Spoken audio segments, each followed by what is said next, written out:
그때 그 날씨 이사나입니다. 이번 주 초반 서늘하게 시작을 했지만 점차 기온이 오르면서 주말에는 완연한 봄 날씨가 이어질 전망입니다. 중부지방의 벚꽃이 이번 주말 절정을 보일 것으로 예상되는데요. 다음 주 초반에 전국에 비 예보가 있거든요.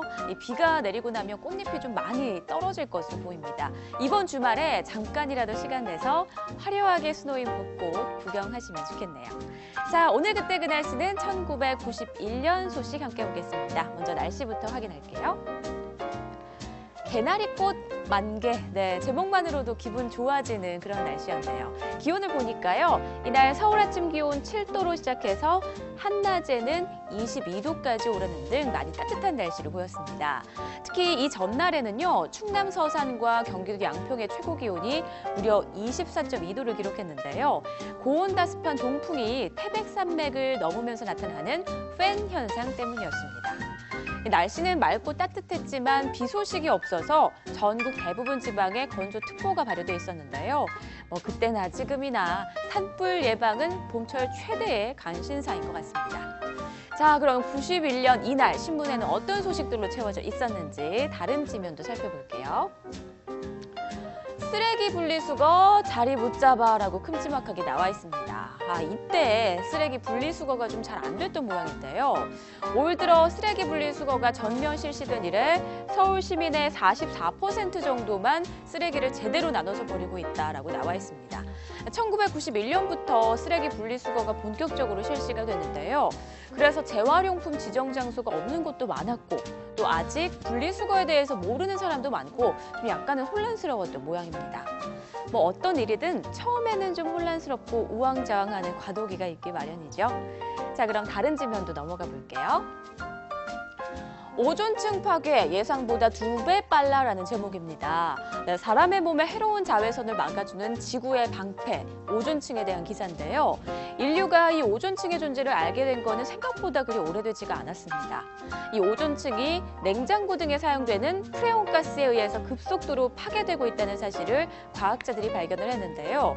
이후 몬트리올 의정서를 비롯해서 2000년까지 전면 사용 금지키로 하는 등 나름의 노력을 벌여왔습니다.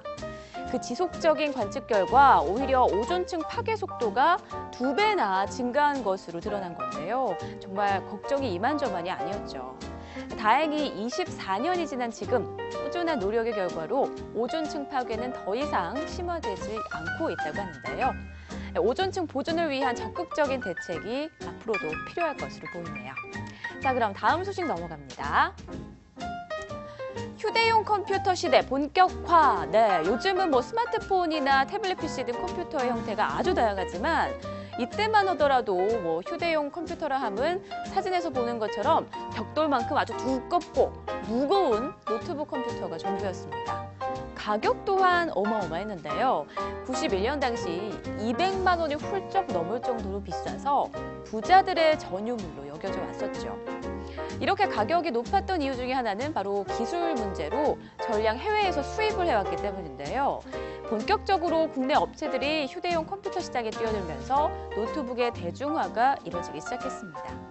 사실 대중화라 해도 한 해에 10,000대 정도로 예상을 했지만 당시의 시장 상황을 생각하면 비약적인 발전이었습니다. 실질적으로 노트북 컴퓨터가 진정한 의미의 대중화가 되기 시작한 건 2000년대 중반부터가 아닌가 싶습니다. 스마트폰이 보급되기 시작하고 고성능의 노트북과 태블릿 PC가 서로 경쟁을 하면서 덩달아 가격도 낮아진 것이 가장 큰 이유였는데요. 기술이 발전하는 속도만큼이나 보급도 점차 빨라지고 있다는 걸 느끼게 되죠. 머지않은 미래에는 또 어떤 새로운 기술이 우리의 생활에 깊게 뿌리 내리게 될지 벌써부터 기대가 되네요. 지금까지 그때 그 날씨의 이사나였습니다.